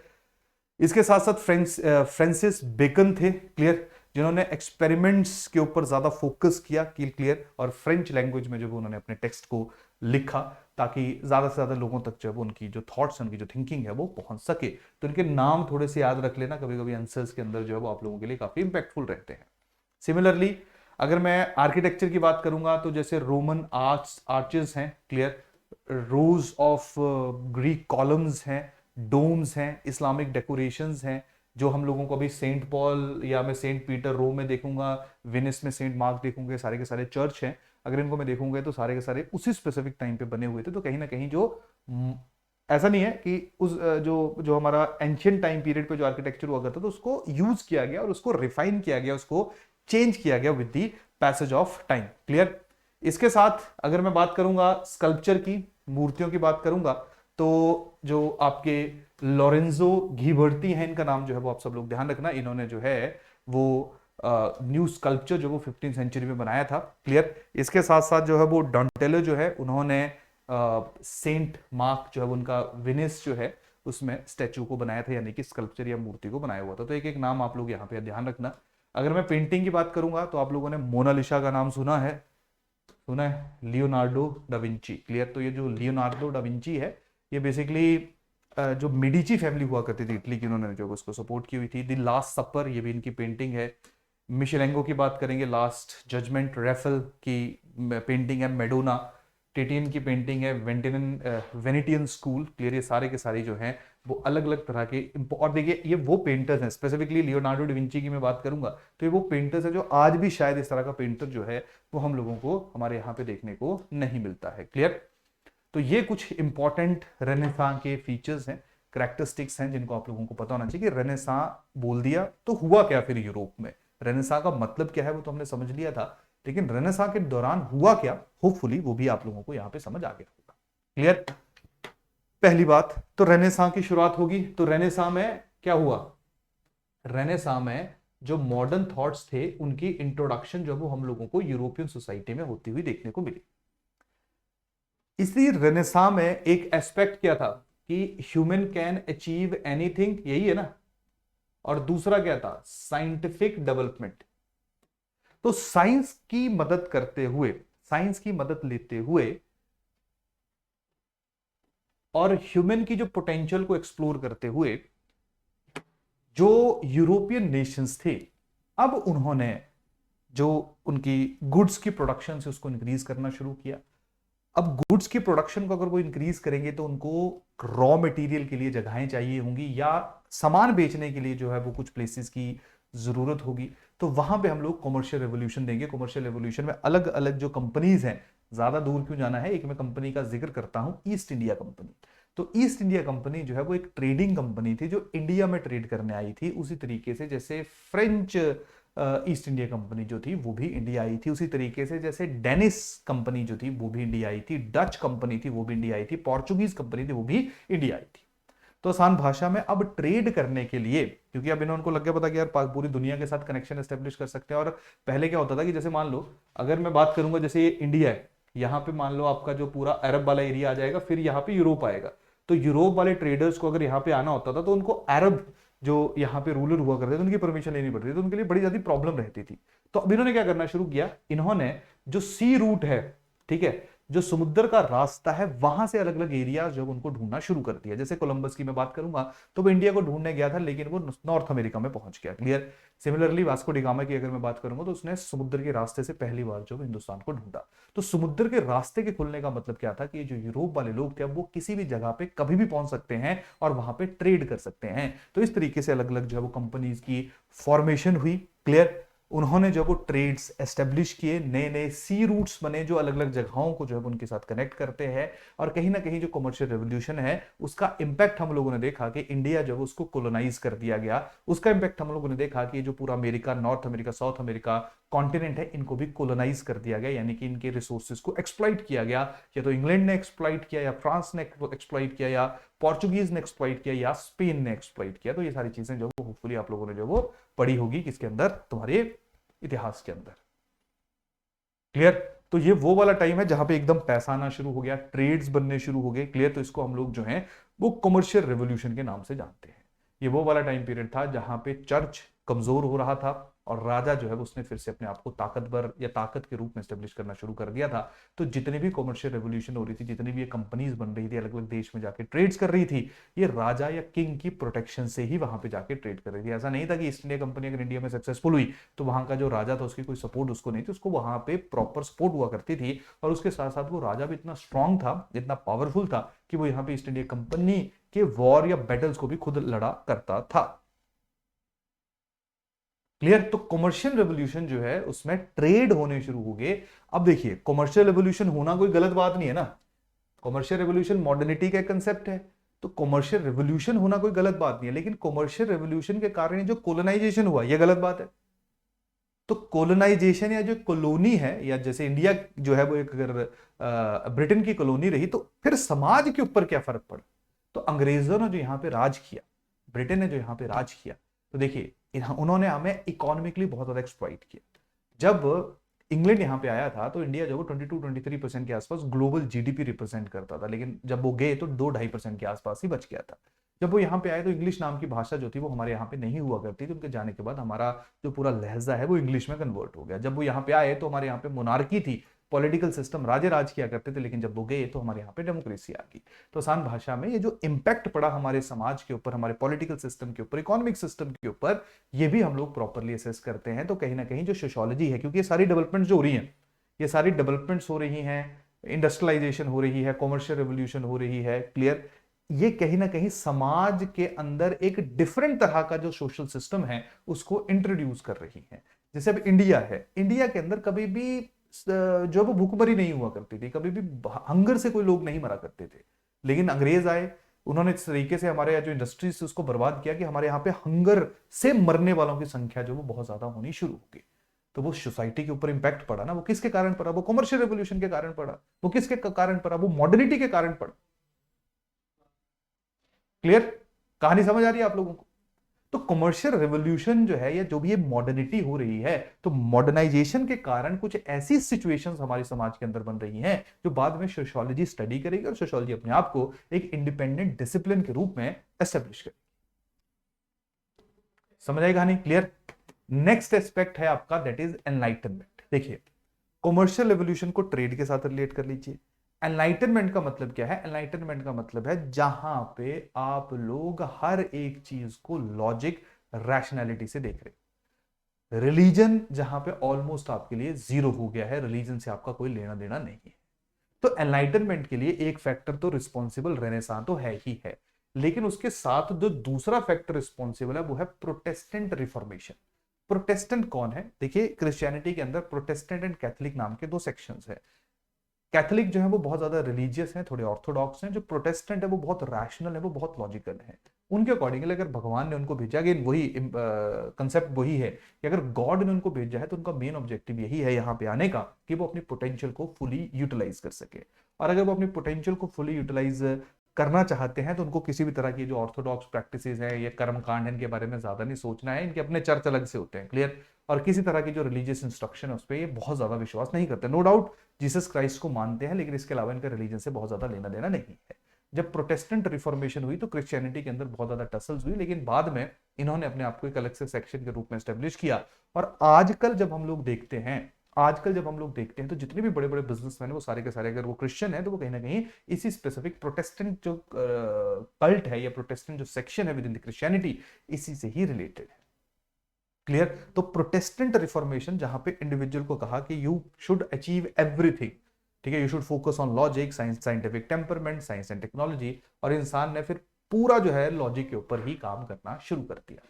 तो उसको हम लोग जो वो एनलाइटनमेंट के साथ जो वो रिलेट करते हैं, डील करते हैं। और जैसे ही एनलाइटनमेंट आई तो जो साइंटिफिक इन्वेंशन है वो बहुत ज्यादा इंक्रीज होनी शुरू होगी। और ये जो साइंटिफिक इन्वेंशन हम लोग ज्यादा इंक्रीज होती हुई देखते हैं ना, ये 18th 19th टाइम पीरियड है। और यही 18th 19th सेंचुरी वो है जब हम लोगों ने थोड़ी देर पहले भी डिस्कस किया था कि इसी स्पेसिफिक टाइम पीरियड में जो सोशियोलॉजी है उसने अपने आप को एक अलग से डिसिप्लिन के रूप में जो वो एस्टेब्लिश किया। तो एनलाइटनमेंट और सोशियोलॉजी की इमर्जेंस को साथ में ही जो है वो जोड़ा जाता है। क्लियर, कहानी यहां पे सबको समझ आ रही है? डन। तो एनलाइटनमेंट की कहानी समझ आई। तो एनलाइटनमेंट, जैसे मैं इंग्लैंड की बात करूंगा तो वहां पे थॉमस हॉब्स जो है उनके द्वारा लेवाइथन लिखी गई, इन्होंने एक थ्योरी दी थी, सोशल कॉन्ट्रैक्ट थ्योरी। ये थोड़ी डिफरेंट थ्योरी थी। सोशल कॉन्ट्रैक्ट थ्योरी का मतलब क्या है कि हम सब लोगों को अपने राइट्स जो हैं उनको सेक्रीफाइस करना पड़ेगा ताकि जो स्टेट है, ताकि जो गवर्नमेंट है वो हम सबको प्रोटेक्ट कर सके। जैसे अगर मैं अपने फंडामेंटल राइट्स की बात भी कर रहा हूं तो मेरे और आपके फंडामेंटल राइट्स एब्सोल्यूट तो नहीं है। बहुत सारी जगहों पे जो स्टेट है या सरकार है वो उनको अपने पास रख सकती है या उनकी वायलेशन कर सकती है। क्लियर। अगर मान लो मेरे फंडामेंटल राइट एब्सोल्यूट होंगे तो शायद सरकार अपना काम ढंग से नहीं कर पाएगी, और जो लार्जर कॉज है यानी कि पूरे समाज को प्रोटेक्ट करके रखना शायद सरकार के लिए थोड़ा मुश्किल हो जाएगा। तो थॉमस हॉब्स ने उसी सोशल कॉन्ट्रैक्ट की जो है उसकी जिक्र किया है। जो जॉन लॉक है उन्होंने वो थोड़े डिफरेंट है। उन्होंने कहा कि देखिए ऐसा नहीं है, सारी पावर जो है वो किसके पास होनी चाहिए, सारी की सारी पावर जो है वो लोगों के पास होनी चाहिए। क्योंकि देखो ये वो वाला टाइम पीरियड है एनलाइटनमेंट वाला, ये वो वाला टाइम पीरियड है जहां पे पूरी प्रोसेस समझिए, पूरी प्रोसेस समझो। 14th सेंचुरी तक किंग कमजोर था, रेनेसा आया, कॉमर्शियल रेवोल्यूशन हुआ, 16th सेंचुरी तक किंग बहुत ताकतवर हो गया। फिर धीरे धीरे जो हमारे यहां पे स्कॉलर्स थे, अब उन्होंने राइट्स की बात करनी शुरू कर दी, डेमोक्रेसी की बात करनी शुरू कर दी, लिबर्टी की बात करनी शुरू कर दी, अधिकारों की बात करनी शुरू कर दी, बराबरता की बात, इक्वालिटी की बात करनी शुरू कर दी। क्योंकि उनको रियलाइजेशन होगी कि the most important thing is human. और बेटर है कि अगर सरकार भी चल रही है, पॉलिटिकल सिस्टम भी चल रहा है, तो वो हम लोग ही डिसाइड करेंगे कौन हमको रन करेगा। तो जो जॉन लॉक थे, इन्होंने ज्यादा बात जो है वो किसकी की? लोगों की। तो उसके बाद हम लोग देखते हैं कि यही वो वाला टाइम पीरियड है जहां पे जो मोनार्क था वो अंग्रेजों में या इंग्लैंड के अंदर जो वो कमजोर होना शुरू हो गया था, वीक होना शुरू हो गया था।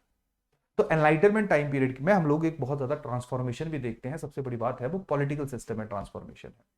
हम लोग बहुत ज्यादा लार्ज स्केल के ऊपर साइंटिफिक डेवलपमेंट देखते हैं, हम लोग बहुत ज्यादा लार्ज स्केल के ऊपर जो वो सब्जेक्ट डेवलपमेंट्स देखते हैं। तो एनलाइटनमेंट जो है that is age of reasoning. ठीक है, एज ऑफ रीजनिंग का मतलब है जहां पे हमने हर एक चीज को क्वेश्चन करना शुरू कर दिया और उसके पीछे के जो फैक्ट्स उनको आइडेंटिफाई करना शुरू कर दिया। वही वाला टाइम पीरियड है जहां पे हम लोगों ने जब वो मशीन इंजन वगैरह जो वो हमारे बन चुके थे, हवाई जहाज बनाने जो है वो हम लोगों ने शुरू कर दिए थे।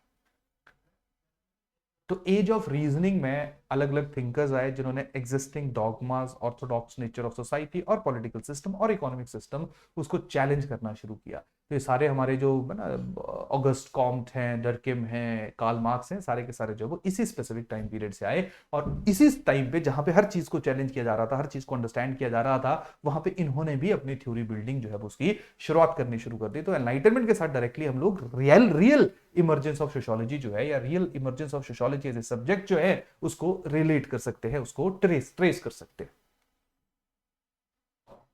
समझ आ रही कहानी धीरे धीरे की नहीं आ रही? क्लियर? चलिए, उसके बाद नेक्स्ट है हमारा that is your French revolution. देखिए पूरे का पूरा जो रीजंस है, वैसे देखो ये हमारे लिए सोशियोलॉजी के लिए बहुत ज्यादा इंपॉर्टेंट है, बस हमें ये देखना है कि सोसाइटी के अंदर जो चेंजेस हुए वो क्यों हुए। तो उसके लिए एनलाइटनमेंट कैसे रिस्पॉन्सिबल है, जहां पे जॉन लॉक की राइटिंग है, थॉमस हॉब्स की राइटिंग है, जिन्होंने पॉलिटिकल सिस्टम में ट्रांसफॉर्मेशन की बात की। क्लियर? कॉमर्शियल रेवोल्यूशन आया, कॉमर्शियल रेवोल्यूशन में जो वो कनेक्टिविटी बहुत ज्यादा इंक्रीज हुई और बहुत ज्यादा पैसा आना शुरू हो गया।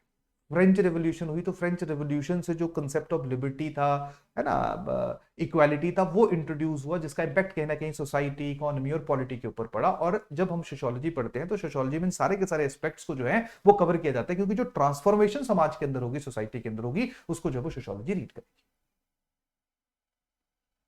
क्लियर? तो जब हम लोग फ्रेंच रेवोल्यूशन की बात करेंगे तो वो भी सोशियोलॉजी की इमर्जेंस के अंदर एक वन ऑफ द फैक्टर है, या मैं ऐसा कहूं कि जो मॉडर्निटी है उसका वन ऑफ द फैक्टर है। क्योंकि जो मॉडर्निटी है वो एंडोर्स कैसे होगी, जैसे मान लीजिए रेनेसांस से मेरे को आइडिया आ गया, आपको आइडिया आ गया, ठीक है, मैंने समझना शुरू कर दिया, आपने समझना शुरू कर दिया, लेकिन जब तक हम लोग कोई बहुत बड़ा चेंज नहीं लेके आएंगे तब तक कैसे पता चलेगा कि यार जो थॉट्स थे, जो आइडियाज थे, वो रियलिटी में सक्सेसफुल है या नहीं है। तो जो फ्रेंच रेवोल्यूशन है, अमेरिकन रेवोल्यूशन को हम इतना रेफरेंस नहीं देते क्योंकि अमेरिकन रेवोल्यूशन में जो है कोई अच्छी आउटकम नहीं आई। अमेरिकन रेवोल्यूशन में जो ताकत थी, पावर थी, वो कुछ लोगों के पास ही रही इवन आफ्टर रेवोल्यूशन। लेकिन फ्रेंच रेवोल्यूशन ट्रू रेवोल्यूशन इसलिए मानी जाती है क्योंकि यहां पे राजा की गद्दी को उखाड़ के बाहर फेंका गया लोगों के द्वारा। जैसे देखिए डिफरेंस समझो, इंग्लैंड के अंदर राजा ने खुद ही अपनी पावर कम करनी शुरू कर दी, तो कभी रेवोल्यूशन नहीं हुई।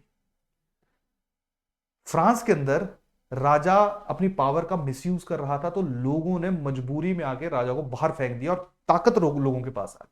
ये अलग बात है कि बाद में वो एक नेपोलियन बोनापार्टे नाम का डिक्टेटर हुआ, उसने फ्रांस के ऊपर अपना कंट्रोल एस्टेब्लिश कर लिया। लेकिन जब फ्रांस में पावर लोगों के पास आई तो उन्होंने एक जेकोबियन कॉन्स्टिट्यूशन बनाया हुआ था। जेकोबियन एक क्लब हुआ करता था जो फ्रेंच रेवोल्यूशन को जो लीड कर रहा था। क्लियर? तो उन्होंने कॉन्स्टिट्यूशन बनाया हुआ था जहां पे जो आप पढ़ते हो ना आजकल अपने कॉन्स्टिट्यूशन के अंदर लिबर्टी, इक्वालिटी, फ्रेटर्निटी, ये सारे के सारे जो शब्द थे हम लोगों को वहां पे या उस कॉन्स्टिट्यूशन में देखने को मिलते थे। ये अलग बात है वो इंप्लीमेंट नहीं हुआ, लेकिन अगेन देखिए थॉट प्रोसेस होती है, हर चीज धीरे धीरे धीरे जो वो इंप्लीमेंट होती है। तो जो फ्रेंच रिवोल्यूशन थी वो इसने कहीं ना कहीं समाज के उस हिस्से को बताया कि लोग अगर इकट्ठे हो गए तो वो किसी भी तरह का जो सिस्टम है, एग्जिस्टिंग सिस्टम है, उसको चेंज कर सकते हैं। तो जो फ्रेंच सोसाइटी के अंदर एक सामाजिक इनइक्वालिटी हुआ करती थी, जैसे मैं आपको एक कहानी बताता हूं। देखिए फ्रांस के अंदर क्या होता था, फ्रांस के अंदर 3 एस्टेट्स हुआ करती थी, जिसमें नोबल थे जो 2% के आसपास पॉपुलेशन थी, क्लर्जी थी जो 1% के आसपास पॉपुलेशन थी, और साथ में कॉमन मैन हुआ करता था, जो 97% के आसपास जिसकी पॉपुलेशन हुआ करती थी, और एक राजा था। जो नोबल और क्लर्जी, जो 3% ऑफ द पॉपुलेशन है, ये टैक्स नहीं पे करते थे। सारी मैक्सिमम जमीन इनके पास हुआ करती थी और ये टैक्स नहीं पे करते थे और सबसे अमीर थे, सबसे रिच थे। और ये जो 97% लोग थे, जिनमें इंजीनियर थे, डॉक्टर थे, साइंटिस्ट थे, वे ना वर्कर्स थे, जिनमें पीजेंट्स थे, ये सारे के सारे जो है वो मिडिल क्लास फैमिली इनमें से थे, कुछ गरीब भी थे, लेकिन ये मैक्स जो सारे का सारा टैक्स बर्डन था वो यही लोग जो है वो बियर किया करते थे। तो डिस्पैरिटी, डिस्क्रिमिनेशन समाज के अंदर बहुत ज्यादा थी। तो जब फ्रेंच रेवोल्यूशन हुआ ना, तो ये सब खत्म हो गया ऊपर वाला। फिर पावर लोगों के पास आ गई। अलग बात है, उन्हीं लोगों में से एक डिक्टेटर बना नेपोलियन बोनापार्ट, और उसने लोगों को लीड करना शुरू कर दिया, वो अलग चीज है। लेकिन जो ये रेवोल्यूशन थी, इसने जो एग्जिस्टिंग सिस्टम था उसको चेंज कर दिया।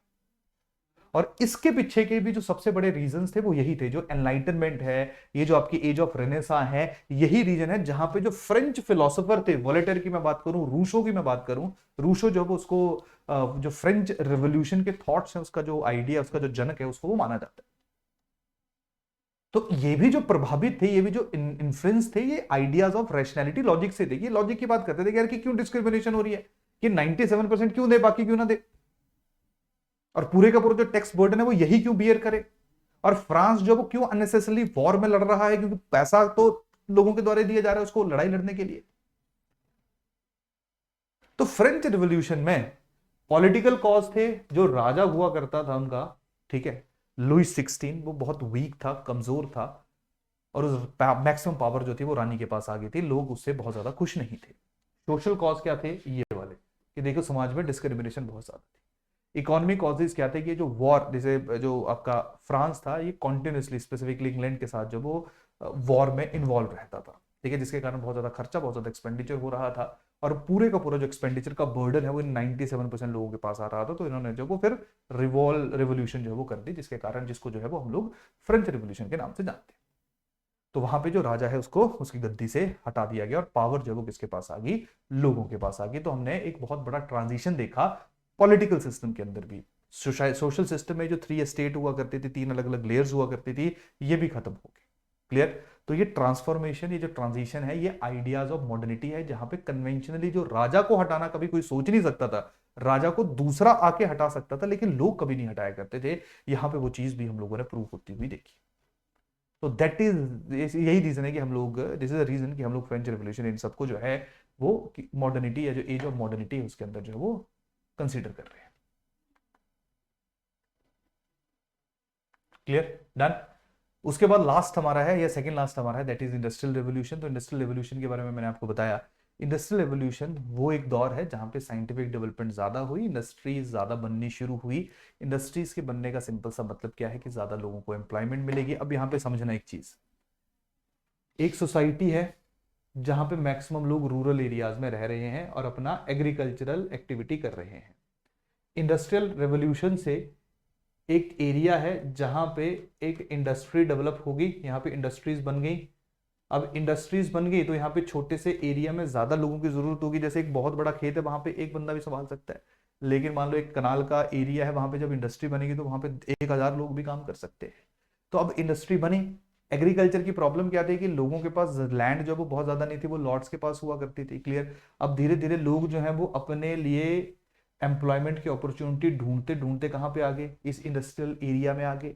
अब धीरे धीरे यहाँ पे पॉपुलेशन इंक्रीज होनी शुरू होगी। अब यहाँ पे जब पॉपुलेशन इंक्रीज होनी शुरू होगी, तो ये पूरे का पूरा जो एरिया है, इसने अपने आप को किस सेक्टर में, किस एरिया में कन्वर्ट कर लिया, इसने अपने आप को अर्बन एरिया में कन्वर्ट कर लिया। क्योंकि एक इंडस्ट्री आई, 2 आई, 3 आई, धीरे धीरे बहुत सारी इंडस्ट्रीज बननी शुरू होगी, पॉपुलेशन इंक्रीज होनी शुरू होगी। प्रॉब्लम देखिए यहाँ पे क्या आई, प्रॉब्लम यहाँ पे ये आई कि अब जो रिच है वो बड़ी बड़ी गाड़ियों, बड़े बड़े महलों में रह रहा है, और जो बेचारा वर्कर बाहर से आया हुआ है वो बाहर स्लम्स में रह रहा है।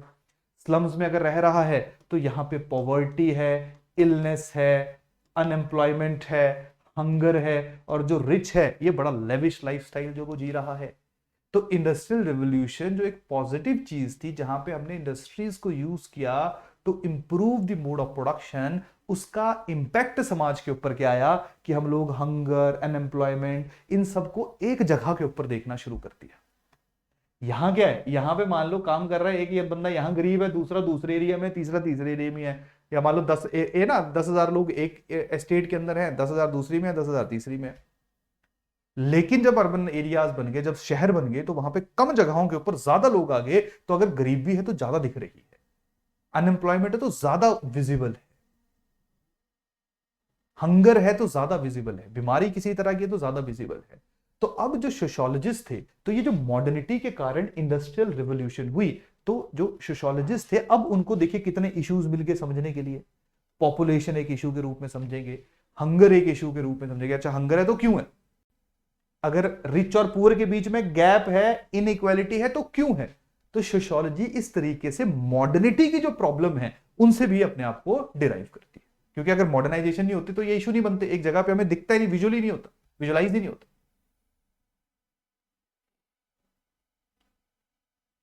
समझ आ रही कहानी की नहीं आ रही, ठीक है। तो इस तरीके से जो इंडस्ट्रियल रिवोल्यूशन जो है, ठीक है, उसमें देखिए क्या हुआ, इंडस्ट्रियल रिवोल्यूशन में फायदा क्या हुआ, लेबर की कंडीशन थोड़ी डिटेरियोरेट होनी शुरू हो गई, प्रॉपर्टी ट्रांसफॉर्मिंग क्या हुई, पहले जो लैंड थी वो ज्यादा इंपॉर्टेंट थी, क्योंकि जिसके पास जितनी ज्यादा जमीन है वो उतना रिच हुआ करता था। अब जो सिस्टम है वो आपका कैपिटलिज्म यहां पे आ गया, यानी कि जिसके पास अब मनी है, ठीक है, कैश है, वो ज्यादा रिच हो गया, पहले जिसके पास जमीन होती थी वो ज्यादा रिच हुआ करता था। अर्बनाइजेशन इंक्रीज हुई, टेक्नोलॉजी की इंट्रोडक्शन हुई, फैक्ट्री सिस्टम आना शुरू हो गया। फैक्ट्री का मतलब है कि एक जगह पे बड़े बड़े स्टोरेज बने हुए हैं जहां पे सारे लोग जो मिलकर काम कर रहे हैं। तो इंडस्ट्रियल रिवोल्यूशन में बहुत ज्यादा चेंजेस, बहुत ज्यादा ट्रांसफॉर्मेशन जो है वो हम लोगों को होती हुई देखने को मिली। और यही इंडस्ट्रियल रिवोल्यूशन में कैपिटलिज्म भी डेवलप हुआ, और कैपिटलिज्म के नेगेटिव हिस्से भी हैं, पॉजिटिव भी हैं, उसको हम धीरे धीरे आने वाले लेक्चर्स में डिस्कस करेंगे। तो होपफुली जो कैसे, अब फिर से हम लोग शुरू करते हैं जहां से हमने शुरुआत की थी, कि किस तरीके से मॉडर्निटी ने, या मॉडर्निटी के कारण, या मॉडर्नाइजेशन के कारण जो सोशियोलॉजी है उसने अपने आप को एक सब्जेक्ट के रूप में इमर्ज किया। क्योंकि मॉडर्निटी में हम लोगों ने बहुत सारे ऐसे इश्यूज देखे जिनका सोल्यूशन, या जिनका सोल्यूशन नहीं, जिनका जो रीजन है वो सोशियोलॉजी ने आइडेंटिफाई किया। वो चाहे पॉवर्टी है, चाहे अनएम्प्लॉयमेंट है, हंगर है, हेल्थ है, पॉपुलेशन है। सिमिलरली मॉडर्निटी में हम लोगों ने एनलाइटनमेंट देखी। तो एनलाइटनमेंट ने जो सोशियोलॉजी है उसकी एक सब्जेक्ट के रूप में थ्योरी बिल्डिंग के ऊपर जो है वो फोकस किया, जहां पे हम हर चीज को लॉजिक रीजनिंग से देख रहे थे, अच्छी चीज है तो क्यों। तो उसी तरीके से सोशियोलॉजिस्ट थे, जो स्कॉलर्स थे, उन्होंने भी इस स्पेसिफिक एज में जो है जो सोशियोलॉजिकल इश्यूज थे उनकी थ्योरी बिल्डिंग करनी शुरू कर दी, और ऐसे हमारा जो सोशियोलॉजी है वो एक सब्जेक्ट के रूप में इमर्ज होना शुरू हो गया। समझ आई कहानी। देखिए जो नोट्स है ना उसमें एक्स्ट्रा भी दिया हुआ है ताकि आपको कहानी भी समझ आ जाए, ताकि आप रिलेट ज्यादा कर सको, लेकिन जो कंसेप्ट है वो ये 2-3 लाइनें हैं कि कैसे मॉडर्निटी ने सोशियोलॉजी, तो दो चीजें हैं, मॉडर्निटी में जो डेवलपमेंट हुई, जो एनलाइटनमेंट है, रेनेसा है, इन्होंने सोशियोलॉजी की थ्योरी बिल्डिंग में हेल्प की, और मॉडर्निटी के कारण जो इश्यूज अराइज हुए, अब जैसे फैमिली की मैं बात करूंगा, तो जब तक मॉडर्निटी नहीं थी गांव में सब इकट्ठे रहा करते थे, फिर एक बंदा शिफ्ट हो गया, उसकी परिवार शिफ्ट हो गया, न्यूक्लियर फैमिलीज का कंसेप्ट आ गया, तो वो भी एक इशू आ गया। तो सोशियोलॉजी ने हर एक एस्पेक्ट जो वो स्टडी किया, और उसको हम आने वाले लेक्चर्स में जो डिस्कस करेंगे। और जब कार्ल मार्क्स स्पेसिफिकली पढ़ा जाएगा, या जब भी हम डर्कीम की बात करेंगे या कॉम्ट की बात करेंगे, तो वहां पे आप जो अभी तक हमने डिस्कस किया है वो और ज्यादा एनरिच होता हुआ जो है वो आप लोगों को देखने को मिलेगा। क्लियर, ठीक है। तो चलिए आज का जो हमारा लेक्चर है उसको हम लोग यहीं करते हैं खत्म। नेक्स्ट लेक्चर में फिर मिलेंगे, तब तक हम, नेक्स्ट लेक्चर हमारा थोड़ा इजी रहेगा जहां पे हम सोशियोलॉजी को बाकी जो सोशल साइंसेज उनके साथ कंपेयर करेंगे। तो चलिए, थैंक यू।